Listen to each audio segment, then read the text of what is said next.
Estamos de volta aqui no Papo com Ela e hoje a gente fala sobre obesidade. E para isso eu tenho como convidados a psicóloga clínica Isolde Coimbra e a nutricionista comportamental Michele Reis. A gente falava no bloco anterior, Isolde, sobre essa necessidade e a responsabilidade que o psicólogo tem quando ele emite um laudo dizendo que a pessoa pode fazer uma cirurgia bariátrica. Né? Só que às vezes essa pessoa ela não se compromete como diz que se comprometeria e não faz esse acompanhamento psicológico. O que a gente pode ter como efeito colateral, vamos dizer assim, dessa falta de acompanhamento? Com relação ao paciente? Com a relação ao paciente. O paciente não se preparou psicologicamente para esse novo momento, para esse novo corpo, ainda pensa como pensava antes, só que às vezes ele não consegue comer, por exemplo. Qual que é o prejuízo disso? Ele pode descontar de uma outra forma? Ele pode encontrar um outro mecanismo? Com certeza, porque se ele tinha a comida como fonte de prazer e aí agora ele não consegue ingerir esse alimento, ele vai buscar em outros recursos. Tem gente que vai para jogos, tem gente que vai para bebida, como a gente havia conversado, então ele vai buscar. Tem gente que vai para academia, né, e vicia em exercício físico, né, e você vê que quando tem um exagero em algo, né, em que você percebe que está descarregando, né, esse desprazer emocional, né, e que isso vai levar a prejuízos maiores, a um comportamento, né, desconecto, né, com a realidade, né, aí sim tem a questão do prejuízo, aí você vai ver, vai perceber que esse paciente ele não está, né, com uma relação saudável, né, com ele mesmo, com a vida, com a sua entrega, né, como pessoa. Então, assim, eu vejo que se não for a comida, ele vai acabar desviando para uma outra coisa, porque as coisas não estão bem resolvidas internamente, né? Psicologicamente. E às vezes são questões muito doloridas, né? E às vezes quando as questões são muito doloridas, muito afunda, ele quer fugir. Né? Não quer mexer com isso. Aí como se revivesse aquilo, né? Quando eu olho para o lugar que dói. Michele, a gente falou da cirurgia bariátrica, mas antes de chegar nesse ponto, as pessoas tentam de tudo, né? E a gente tem umas dietas malucas, que são muito restritivas, remédios, medicamentos. Então, qual que é o prejuízo também de enveredar por esse caminho, né?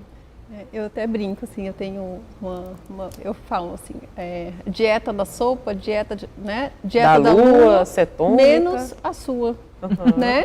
Tem tanta dieta, mas não é a sua, não é para você, não é para o seu organismo, né? Não é para o seu contexto, para aquilo que você está acostumado a viver, porque eu acho que hoje a gente tem que viver em equilíbrio, né? E se você vai para uma dieta que restringe demais, vai chegar um momento que o seu corpo vai reclamar, vai falar, ei, me dá aqui de volta tudo isso que você tirou, né? E aí isso daí faz mal, porque a pessoa vai ficando sempre no efeito sanfona, não vai conseguir o objetivo dela, vai se frustrar cada vez mais, vai buscar coisas externas que muitas vezes vai trazer prejuízo na saúde mesmo. Então, hoje tem vários, né, medicamento, ou até fitoterápico, chá de tudo quanto é tipo, então acaba prejudicando a sua saúde.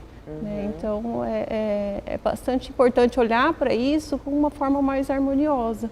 Então, assim, eu sou a Michele que eu vim lá, assim, nasci lá em Corumbá, a gente comia manga e sopa paraguaia. Eu vou tirar minha manga e minha sopa paraguaia? Não. Mas eu vou equilibrar ela dentro da minha alimentação, para que eu consiga viver feliz. E até um gancho da memória afetiva é bem isso mesmo, né? Então, assim, é uma coisa que, né, não é de agora, vem de lá de trás, a manga, a sopa paraguaia, eu vou tirar tudo isso da minha alimentação, né? E como que eu vou lidar com isso depois? É uma questão que a gente coloca muito na parte psicológica, é assim, não fale não. Se você fala não, isso traz um reverso para você mesmo. Então, se eu falar para você, Michele, não pense num carro rosa. Vou pensar na hora. Na mesma hora. Então, se você restringe demais, né, aí vem o efeito rebote, né? Você não pode comer açúcar, aí eu só penso no doce. Igual a criança, né? Você fala, não, aí você bem isso. Pode pensar que... Você falou um pouquinho dessa coisa do contexto em que se vive, de observar o que você já tem como hábito e tentar equilibrar ao invés de fazer essa restrição. Que momento, Michele, que eu olho e falo assim, opa, é o alerta, eu preciso de um acompanhamento, eu preciso olhar melhor para isso, né? Quais são os sinais que o corpo me dá, o que eu preciso observar para dizer assim, a minha nutrição não está legal? Assim, são várias coisas, né? E aí é isso que você falou, os sinais, né? Então, que sinais que o seu corpo está te mandando? Então, às vezes, um cansaço, né? Que você, assim, mas, nossa, mas eu vivo cansada. A questão do estresse também, né? Que aí aumenta o cortisol. Então, assim, a queda de unha, de cabelo, a unha quebradiça, né? Então, ovário policístico, por exemplo, não tá, diminui a fertilidade. Então, tudo isso, assim, são sinais que o corpo já está te... E aí a questão também estética, né? Tem pessoas que se incomodam, então assim, a minha roupa já não está servindo mais, né? Eu tenho casos de diabetes na família, hipertensão, então isso pode ser um agravante, aí já começa a ficar preocupada, né? A questão do IMC também, né? Então quando o IMC está maior do que 24,9, então eu já estou no sobrepeso, então tudo isso tem que observar, né? Então o IMC de 18,5 a 24,9 é normal. Passou disso, aí é o sobrepeso, né? Aí até 29, aí é o sobrepeso e depois vai para a obesidade. Então é importante olhar tudo isso, né? E a obesidade, falando agora no aspecto da saúde mesmo, né? Quais são as implicações que ela traz? Então, peraí, deixa eu passar. Uma pessoa que é obesa, ela é mais propensa a sofrer, por exemplo, um infarto, ela é mais propensa a sofrer um derrame, ela é mais propensa a desenvolver diabetes.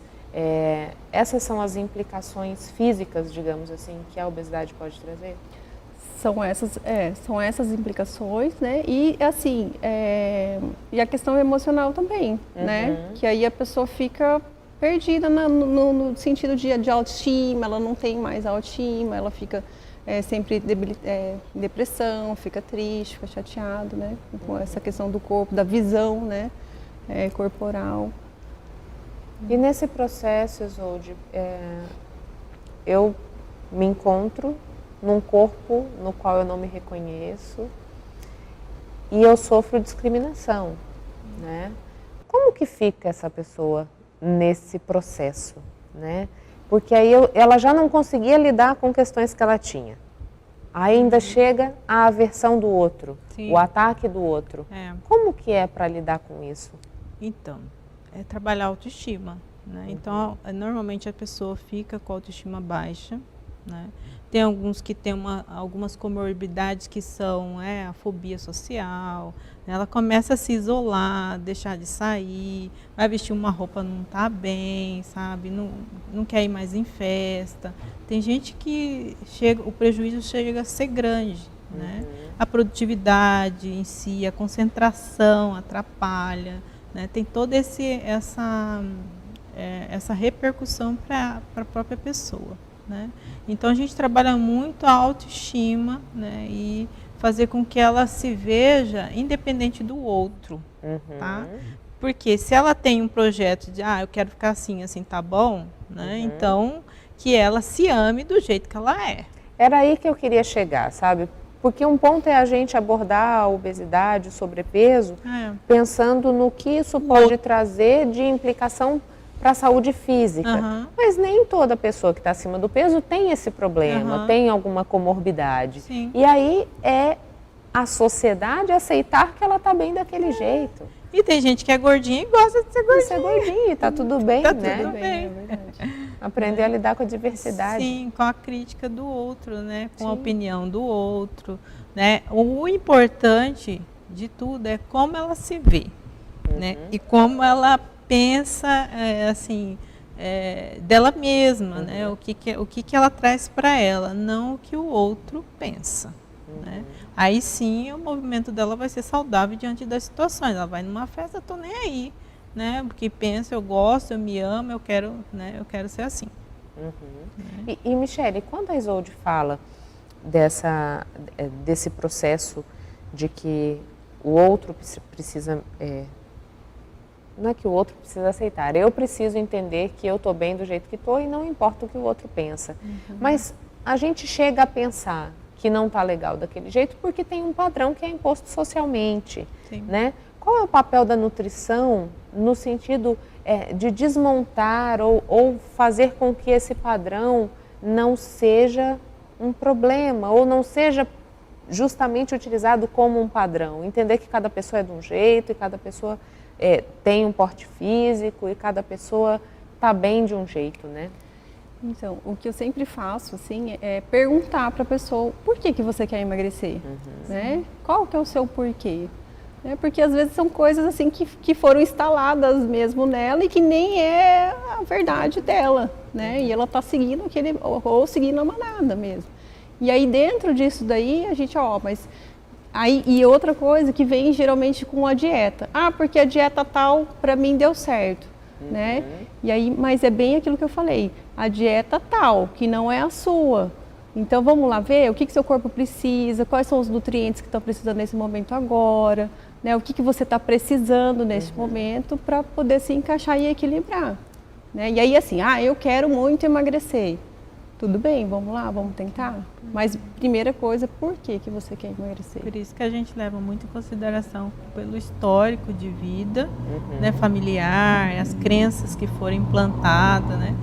Um tempo atrás lembrei que eu atendi uma paciente e depois falei, quero que minha filha venha, porque eu tô achando que ela não está se dando bem com a comida e tal. Cheguei, a menina falou, não, tudo bem. E assim, a cobrança era mais da mãe do que da filha. Da filha, entendeu? Muito, e aí, assim, ela não conseguia lidar com a cobrança da mãe, mas com relação ao corpo, ela não estava com nenhum problema. E aí eu tive que chamar essa mãe e falar, olha, cuidado com o que você implanta. Porque ela estava um pouco gordinha, mas não era uma adolescente que tinha problema com o corpo, né? E aí sim pode se instalar um problema depois, né? Pelos olhos da minha mãe eu não sou aceita. Eu não sou aceita, né? Então é isso. Agora, se a gente for pensar na responsabilidade que os pais têm naquilo que oferece aos filhos, né? O que a gente pode considerar uma alimentação saudável para as crianças? De que forma eu vou lidar com isso? Eu tenho que tirar totalmente o que é industrializado? Ainda é possível usar algo de industrializado? Para que essas crianças mais velhas não tenham os problemas que a gente está discutindo agora, né? Eu sempre falo a questão da comida de verdade, né? Como a gente comia antigamente, né? Era o arroz, o feijão, porque hoje assim, não pode comer arroz porque tem carboidrato, não pode comer pão porque tem carboidrato. Tem glúten. Tem glúten, né? E assim, eu acho que tudo que tiver, né? Que a gente já tem o costume de comer, mas evitar assim, no final de semana ou algumas vezes na semana uma bolachinha, alguma coisa, tudo bem, né? Não vai, a criança não vai... O que a gente não pode é instalar o comportamento, né? Tipo, todo dia eu dou bolachinha recheada para o meu filho, né? Todo dia eu dou alguma coisa industrializada para ele. Que daí aquilo ali ele vai crescer buscando sempre esses alimentos. E recompensar pela comida, né, também. Se você fizer tal coisa, eu te dou um pirulito. É isso mesmo. Que tipo de gatilho isso desperta, Isolde, quando eu adoto esse mecanismo, né? Eu acho que assim, é como se fosse uma troca de amor, né? Ou uma troca de merecimento, né? Eu só mereço sim, né? E isso é muito perigoso. Na vida adulta, então, né? Pode se estabelecer uma crença, algumas crenças limitantes, né? O que a gente chama de esquemas emocionais, né? E lá na frente, lá na vida adulta, pode repercutir de uma outra forma. Pode não ser a comida, mas esse esquema pode direcionar para um outro prejuízo, né, no comportamento na vida adulta. Né? Como, por exemplo, eu mereço ser amada se. Entendeu? Isso é muito perigoso. Colocar uma condicionante. Isso. Né? Meninas, muito obrigada pela vinda ao Papo com Ela.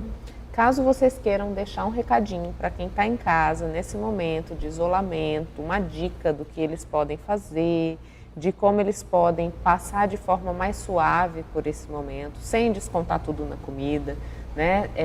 Como eu posso promover esse autoconhecimento que a gente falou que é tão caro para todos os aspectos da nossa vida? Fiquem à vontade, uma de cada vez. Então, Michele, uma das coisas que eu tenho adotado até com a minha família, assim, que a nossa forma de ser, o nosso comportamento, tudo é resultado do inconsciente e do consciente. Nós somos 95% inconsciente.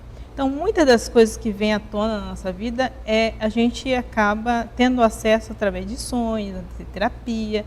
Uma das coisas que eu tenho falado muito é sobre ler livros, né, assistir filmes, porque os filmes despertam na gente o autoconhecimento, né?